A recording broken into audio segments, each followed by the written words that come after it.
Hi everyone, welcome to my channel. இன்னைக்கு நம்ம standard 12th physics unit number 2 current எலக்ட்ரிசிட்டியில் என்ன டாபிக் வந்து பார்க்க போகிறோம்னா ரெசிஸ்டார் இன் சீரிஸ் அண்ட் பேரலல்ங்கிற டாபிக் வந்து பார்க்க போகிறோம். அதில் ஃபஸ்ட் என்ன பார்க்க போகிறோம்னா ரெசிஸ்டார் இன் சீரிஸ் வந்து பார்க்க போகிறோம்.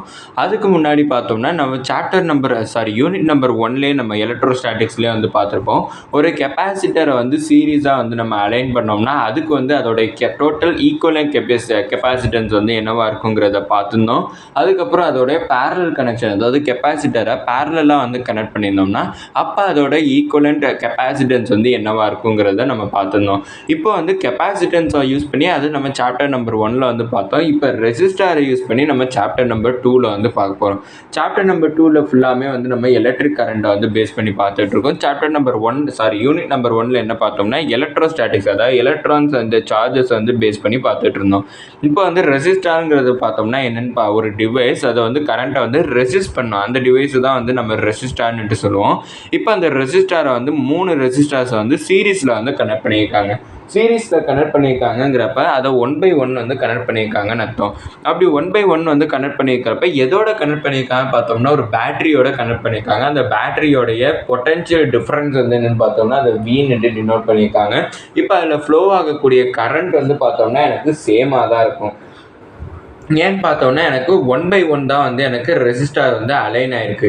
1/1 வந்து ரெசிஸ்டார் வந்து அலைன் ஆகிருக்கிறப்ப அதில் ஃப்ளோ ஆகக்கூடிய கரண்ட் வந்து எனக்கு சேமாக இருக்கும். அப்படின்னா R1ல் ஃப்ளோ ஆகக்கூடிய கரண்ட்டு I தான். அடுத்து R2ல் ஃப்ளோ ஆகக்கூடிய கரண்ட்டும் I தான். R3ல் ஃப்ளோ ஆகக்கூடிய கரண்ட்டும் எனக்கு ஐயாக தான் இருக்கும். இப்போ எனக்கு கரண்ட்டு சேமாக இருந்துச்சுன்னா அதில் ப்ரெசென்ட்டாக இருக்கக்கூடிய பொட்டன்ஷியல் டிஃப்ரென்ஸ் வந்து எனக்கு டிஃப்ரெண்ட்டாக இருக்கும். அப்படி பார்த்தோம்னா எனக்கு இங்கே R1ல் வந்து ஃப்ளோ ஆகக்கூடிய பொட்டன்ஷியல் டிஃப்ரென்ஸ் வந்து V1, R2ல் ஃப்ளோ ஆகக்கூடிய பொட்டன்ஷியல் டிஃப்ரென்ஸ் வந்து V2, அடுத்து R3ல் வந்து ஃப்ளோ ஆகக்கூடிய பொட்டன்ஷியல் டிஃப்ரென்ஸ் வந்து V3. இப்போ வந்து பார்த்தோம்னா நான் இது எப்படி ஈக்குவலண்ட் ரெசிஸ்டன்ஸ் வந்து கண்டுபிடிக்க போகிறேன்னு பார்த்தோம்னா ஓம்ஸ் லாவை யூஸ் பண்ணி கண்டுபிடிக்க போகிறேன். ஓம்ஸ் லாவோட ஃபார்முலா என்னென்னு பார்த்தோம்னா V = IRங்கிறது எனக்கு ஓம்ஸ் லாவோட ஃபார்முலா. இப்போ வந்து பார்த்தோம்னா எனக்கு இங்கே பொட்டன்ஷியல் டிஃப்ரென்ஸ் வந்து எனக்கு டிஃப்ரெண்ட்டாக இருக்குது. பொட்டன்ஷியல் டிஃப்ரென்ஸ் வந்து டிஃப்ரெண்ட்டாக இருக்குங்கிறப்ப முதல்ல நான் இந்த ஃபார்முலா பார்த்தோம்னா V = IR. நம்ம என்ன கண்டுபிடிக்கணும்னு பார்த்தோம்னா எனக்கு ஈக்குவலண்ட் ரெசிஸ்டன்ஸ் வந்து வேணும். ஈக்குவலண்ட் ரெசிஸ்டன்ஸை RSன்னு நம்ம டினோட் பண்ணுவோம். அதனால V = IRSன்னு கிடச்சிருக்கோம். அது ஈக்குவேஷன் நம்பர் 1. இப்போ வந்து பார்த்தோம்னா எனக்கு பொட்டன்ஷியல் டிஃப்ரென்ஸ் வந்து டிஃப்ரெண்ட்டாக இருக்குது. V1, V2, V3ன்னு எனக்கு பொட்டன்ஷியல் டிஃப்ரென்ஸ் டிஃப்ரெண்ட்டாக இருக்கிறப்ப ஃபஸ்ட்டு நான் V1ஓட பொட்டன்ஷியல் டிஃப்ரென்ஸ் வந்து பார்த்தோம்னா அதில் ஃப்ளோ ஆகக்கூடிய கரண்ட் வந்து I, அதோட ரெசிஸ்டன்ஸ் வந்து R1. அதனால் I × R1 எழுதிக்கிறேன். இது ஈக்குவேஷன் நம்பர் 2. இப்போ செகண்ட் ரெசிஸ்டாரோடைய பொட்டன்ஷியல் டிஃப்ரென்ஸ் வந்து V2, அதில் ஃப்ளோ ஆகக்கூடிய கரண்ட் வந்து I, அதோடைய ரெசிஸ்டன்ஸ் வந்து R2. இது ஈக்குவேஷன் நம்பர் 3. அடுத்தது தேர்டு ரெசிஸ்டாரோட பொட்டன்ஷியல் டிஃப்ரென்ஸ் வந்து பார்த்தோம்னா V3, அதில் ஃப்ளோ ஆகக்கூடிய கரண்ட் வந்து I, அதோடைய ரெசிஸ்டன்ஸ் வந்து பார்த்தோம்னா R3ன்னு டினோட் பண்ணியிருக்கோம். இப்போ எனக்கு டோட்டல் பொட்டன்ஷியல் டிஃப்ரென்ஸ் வந்து வேணும்னா V1, V2, V3 மூணையுமே ஆட் பண்ணுவோம். டோட்டல் பொட்டன்ஷியல் டிஃப்ரென்ஸ் வந்து நம்ம ஈக்குவேஷன் நம்பர் 1ல் எழுதியிருந்தோம் IRS = V1 வந்து பார்த்தோம்னா IR1, அடுத்து V2 வந்து பார்த்தோம்னா IR2, V3 வந்து பார்த்தோம்னா IR3.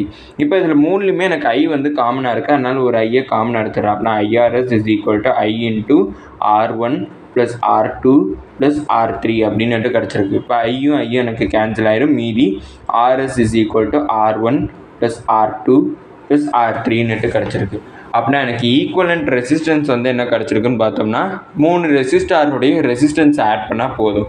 இதே மாதிரி ஒரு கெப்பாசிட்டரை வந்து நான் சீரீஸாக வந்து நான் யூனிட் நம்பர் 1ல் வந்து கனெக்ட் பண்ணியிருந்தேன். அப்போ எனக்கு ஈக்குவலண்ட் கெப்பாசிட்டன்ஸ் வந்து எனக்கு என்ன கிடச்சிருந்துச்சுன்னு பார்த்தோம்னா 1/C1 + 1/C2 + 1/C3ன்னுட்டு எனக்கு கிடச்சிருந்துச்சு.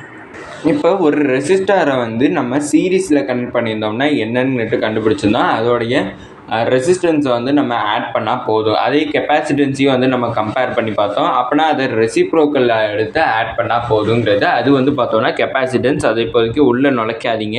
நான் யூனிட் நம்பர் 1ல் பார்த்துருந்தோங்கிறத கம்பேர் பண்ணி சொல்லியிருந்தேன், வேறு ஒன்றும் இல்லை.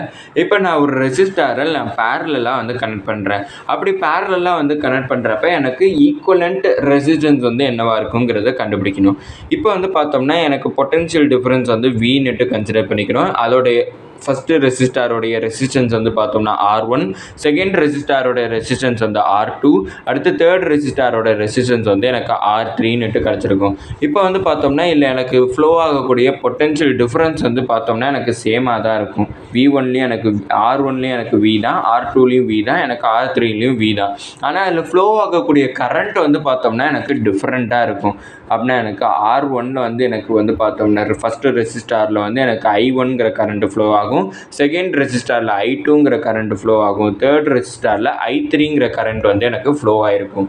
இப்போ இங்கேயுமே வந்து நான் பார்த்தோம்னா ஓம்ஸ் லாவை யூஸ் பண்ணி தான் வந்து நம்ம டிரைவ் பண்ண போகிறோம். அப்படின்னா according to Ohm's law, Ohm's law வந்து என்னென்னு பார்த்தோம்னா V is equal to IRங்கிறது தான் ஓம்ஸ் லாவோட ஃபார்முலா.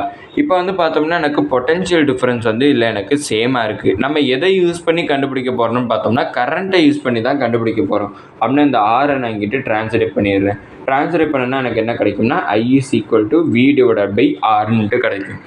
அப்படி வந்து பார்த்தோம்னா இங்கே வந்து நான் என்ன கனெக்ஷன் யூஸ் பண்ணுறேன்னா பேரலல் கனெக்ஷன் வந்து யூஸ் பண்ணுறேன். பேரலல் கனெக்ஷன் யூஸ் பண்ணுறப்ப அதோட ஈக்குவலண்ட் ரெசிஸ்டன்ஸை RPன்னு டினோட் பண்ணிக்கிறேன். இது ஈக்குவேஷன் நம்பர் 1.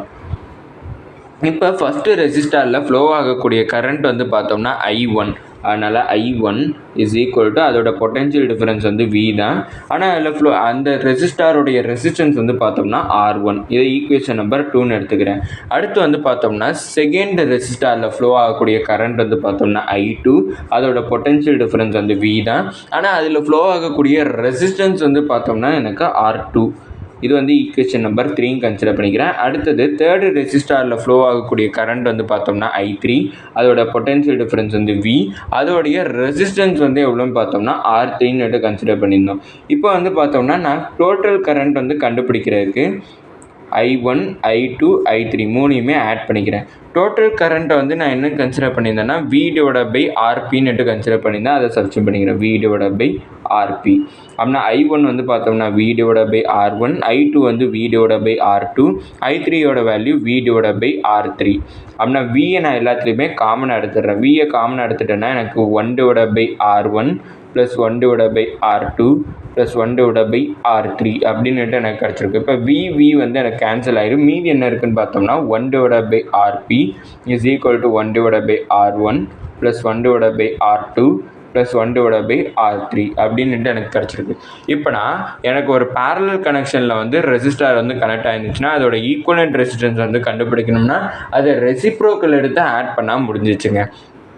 இப்போ வந்து பார்த்தோம்னா இது ரெசிஸ்டாருக்கு யூனிட் நம்பர் 1 எலக்ட்ரோஸ்டாட்டிக்ஸில் வந்து நம்ம கெப்பாசிட்டன்ஸுக்கு வந்து நம்ம பேரலல் கனெக்ஷனில் இருக்கிறப்ப என்ன கண்டுபிடிச்சிருக்கோம்னா CP is equal to C1 + C2 + C3ன்னுட்டு கண்டுபிடிச்சிருக்கோம். கிட்டத்தட்ட ரெசிஸ்டாரும் கெப்பாசிட்டன்ஸும் வந்து எனக்கு வைஸ் வர்சாவாக இருக்குங்கிறத நான் இது மூலமாக உங்களுக்கு சொல்ல வரேன். இதோட இந்த வீடியோ முடிஞ்சிச்சு. மறக்காமல் நம்ம சேனலை சப்ஸ்கிரைப் பண்ணி சப்போர்ட் பண்ணுங்கள். நீங்கள் கொடுக்கக்கூடிய ஒவ்வொரு சப்ஸ்கிரைபும் எனக்கு மிகப்பெரிய சப்போர்ட் ஆகும். அதுக்கப்புறம் இந்த வீடியோ பிடிச்சிருந்துச்சுன்னா லைக் பண்ணுங்க. அதுக்கப்புறம் ஏதாச்சும் டவுட்ஸ் இருந்தாலும் நான் ஏதாச்சும் இம்ப்ரூவ் பண்ணணும்னு நினச்சிங்கனாலோ அதை கமெண்ட் செக்ஷனில் சொல்லிடுங்க. தேங்க்யூ.